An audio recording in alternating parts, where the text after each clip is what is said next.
Rencontre avec Aline la Byzantine, une visite ludique de Besançon, proposée par Karine Fioulot pour Contenu et compagnie.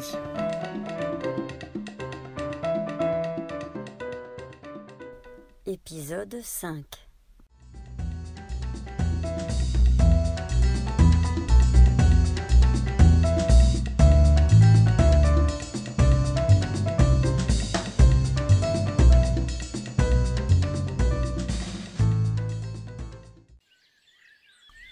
Bonjour, moi je m'appelle Aline et je vis dans cette belle ville de Besançon.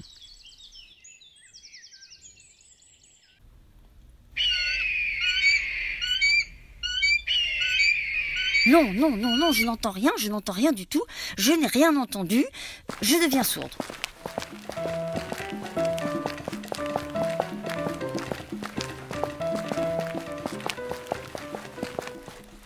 Devant toi, le célèbre palais Granvelle et son musée du temps. Là, ça n'est plus au temps des Romains que nous sommes, mais en pleine Renaissance. Façade classique, grande cour intérieure bordée d'une arcade, toit de tuiles vernissé et coloré très typique. C'est juste un sublime monument. Enfin, pour moi.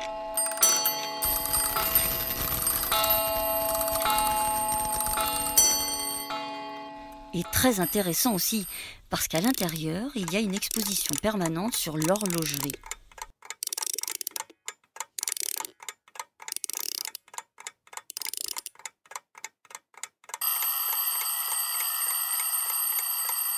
Et oui, dans ma région, c'est une spécialité, et comme la saucisse et le fromage du déjeuner. Oui. En fait, au tournant du XVIIIe au XIXe siècle, 80 horlogers suisses ont été chassés de leur pays. Ils avaient soutenu la Révolution française. Bref, ils se sont installés à Besançon et ils ont continué ici leur métier. Et ça a bien tourné jusque dans les années 1920. Dans le musée, il y a une multitude de cadrans, de toutes les époques, petits et grands, de montres, de pendules, de réveils. Moi, je m'amuse toujours à élire mon préféré.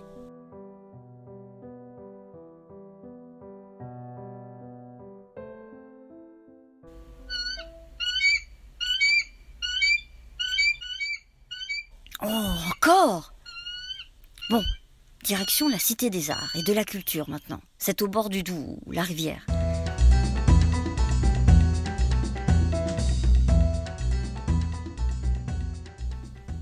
Voilà. Là, on est vraiment dans du très moderne, tu ne trouves pas? Regarde-moi ça.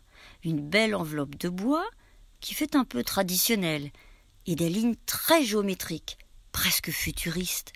J'adore ce mélange, moderne et traditionnel. Pas toi? Et tout se reflète dans l'eau de la rivière. Ingénieux et si joli. Et avec un peu de recul, c'est encore mieux. Viens voir. Allons sur le pont. Quelle vue, n'est-ce pas?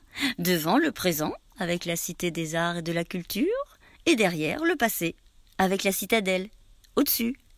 Et oui, elle est à 100 mètres d'altitude. On franchit les siècles rien qu'en regardant. C'est...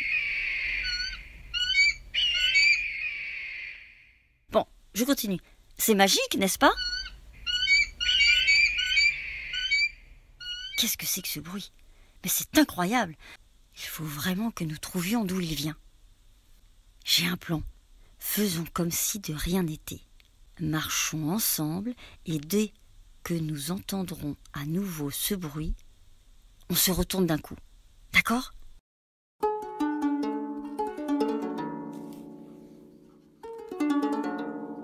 Nous voilà arrivés place Jean Cornet. Et toujours rien. Le bruit aurait-il disparu ? Étrange de ne plus rien entendre comme bruit quand même, non? Étrange.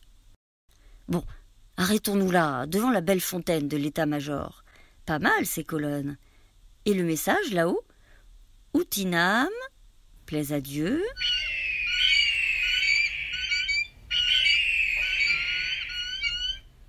Quel vacarme! Bouge-toi les oreilles, mais d'où vient-il donc?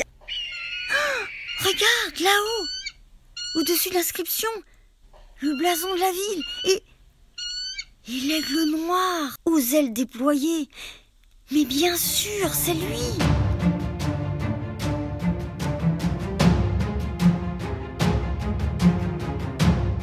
Il nous suit depuis le début.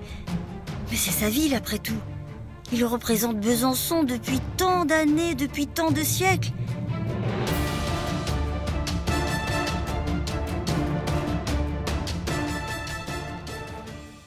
On aurait dû le deviner bien avant, enfin moi. Toi, tu ne connais pas les armoiries et le drapeau de Besançon. Maintenant, je suis certaine que tu ne vas pas l'oublier. Laissons-le glatir et allons... Quoi? Que dis-tu? Oui, moi j'ai dit glatir, pourquoi? Glatir. Ah, c'est ce que fait l'aigle quand il crie. Tu ne savais pas? Tu ne connaissais pas ce mot? C'est vrai que tu n'es pas habitué aux aigles, toi. Eh bien voilà, tu auras appris un nouveau mot.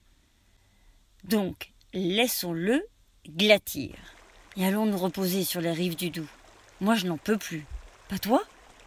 Quelle journée! Et demain, on recommence. Ah oui, je ne t'ai pas dit, mais on a découvert aujourd'hui qu'une partie des richesses de ma ville. Et maintenant qu'on a un nouveau guide, un aigle, on ne va pas manquer de le suivre, n'est-ce pas?